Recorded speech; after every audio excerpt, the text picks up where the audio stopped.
Welcome to The Chat, a place to gather and talk about topics relevant to women personally and professionally. I'm Tammy West with a warm welcome to our episode, Other People's Expectations from Me. So we have our very first chat question, and it came into me through email from a sweet lady named Andrea. And this is what Andrea asks. She says, I'm getting my master's, but I've told my family I want to stay home when I have kids.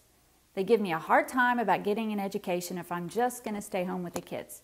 They've helped me a lot during school, so I feel like I shouldn't talk about it anymore, much less do it when the time comes.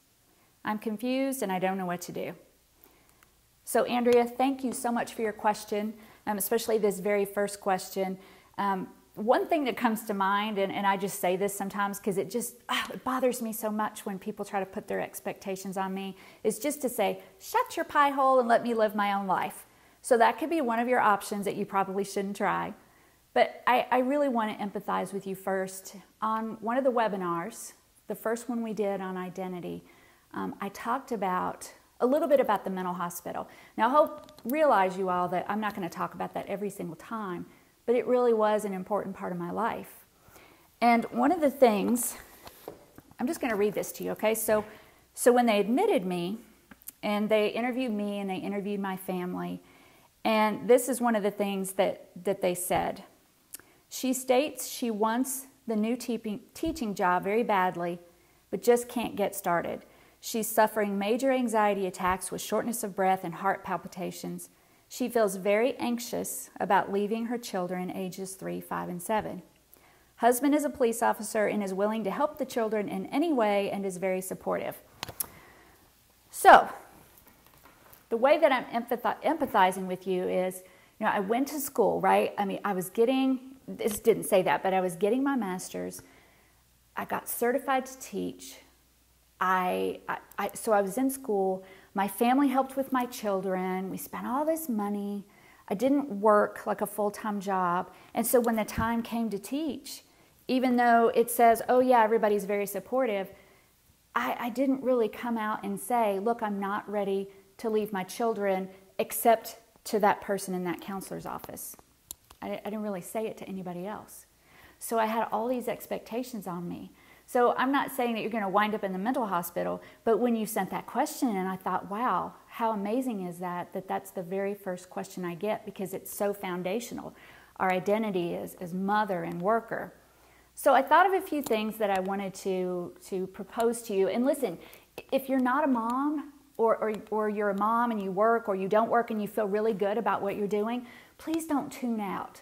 2 reasons. The first reason is this isn't just about whether we work or not as a mom, right? This is about people telling us ways that we should live our lives and then being able to process it. So it's about dealing with those expectations. The second reason is, remember what we talked about the first time, our chats are supposed to be supportive and confirming. So we want to send some love and some feedback to Andrea, whether it's here on YouTube or, on the website or email. We want her to hear from us. So stay with me for a few minutes. I have 4 things that I want to suggest to you, anyone who's dealing with this issue. First thing is do some deep self-assessment. And on that first webinar, and remember you can get those on the website, on the first webinar I talk about, okay, again, another resource. This is an audio series by a woman named Karen Marzo. It's called Emotional Power. I listened to her audio several years ago, and she really has an activity in here that it just changed my life.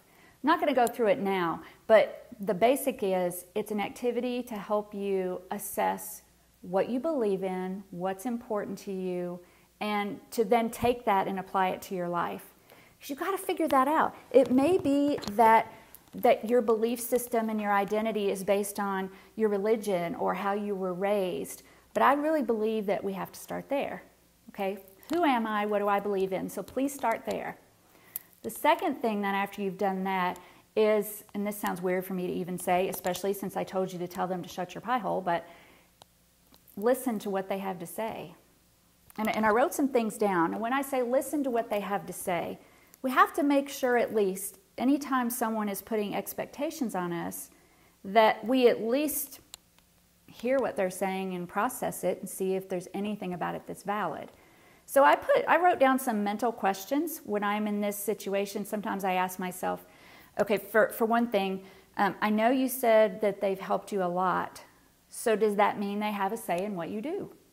You know, that was part of the thing I had to go through too. If somebody is helping you through a situation, does that mean then that they have input? And I'm not telling you whether they do or not.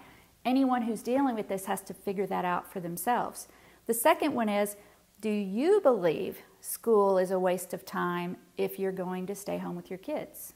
Okay, I don't believe that, but you have to know if you believe that. The third thing is, have they presented you with some options, right? Okay, so if it's, I don't know what they're saying, but if they're saying, well, that's ridiculous and you shouldn't stay home, and have they presented you with what they think you could do? And if they haven't, have you thought that through? And very, very important, if you're married, and you didn't say that, but have you and your spouse talked about it? You know, that's a decision you all probably need to discuss together. So there are a lot more questions, I'm sure, but those are just a couple that come to mind as you got to listen to what they're saying and then ask yourself some questions. The third thing is, find other women who live a life that you admire or that you'd like to have, and talk to them. Now, it could be a family member, it could be somebody at church, it could be a neighbor, or it could be someone that you don't know, but someone that you know of. So, for example, when I first started traveling extensively, I had kids, and my husband was here, and he was with all the kids. Well, Joyce Meyer was someone that I listened to, a preacher, and I heard from someone that she told her story about how she managed travel with kids. So I went and read about her. It could be, there are women who stayed home for a good part of their life and then they had great careers. Nancy Pelosi, and look, this is not a political statement, and I know some people say, well, yeah, but this and yeah, but that with her and why she was able to do it. I'm not judging at all. I'm just saying there are women who have stayed home for long periods of time and then had a successful career. It could be someone who does stay at home. What's that family? The Duggars. You know, she stays home with all those kids. So it could be, Shark Tank. When we watch Shark Tank, there are women on there who are stay-at-home moms and they decide to build a business. So there are so many options for you. In fact, let me see if I wrote anybody. I put some people down who I thought were really, really good. Yeah, I think that's all of them. But find someone who you respect and admire, ask them questions, and be inspired by them. That's really important, is to be inspired by them. And the last thing that I wanted to encourage you to do is to make a conscious decision. And what I mean by that is sometimes we've made a decision, but we really didn't make it on purpose. So for me, during the time when all this was going on with whether I was going to work or stay home, I wasn't making a conscious decision based on how I felt and what my beliefs were and other women I knew. I was just making a decision that I didn't even know I was making.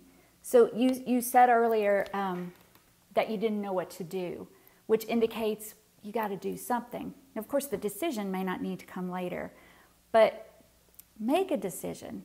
Because you know what? People, for all of us women, right? Or people in general, people will judge us regardless of what we choose. For this issue, for staying at home versus work, if you go to work, somebody's going to judge you. If you stay home, somebody's going to judge you. And that's why it's really important to make some decisions for yourself, but really make them conscious based on going through those steps. And that's what's going to make you feel more peace about it, is knowing that you did it on purpose. Ladies who are on this with us, who are watching, give her some encouragement, give her some support. And for anyone who's dealing with expectations from other people, do those things, try those things, make a purposeful decision. That's what I hope that you'll get from the day. So, don't forget to make a comment here on YouTube. Maybe Andrea will see it, even though she didn't comment here. Send me an email. Don't forget to subscribe to the YouTube if you haven't already. Give us a thumbs up. And for the next episode, tweet me a question. Send me an email, go to the Facebook, go to my webpage. All of those things are here for you to see. Until next time, I hope your chats are supportive and confirming.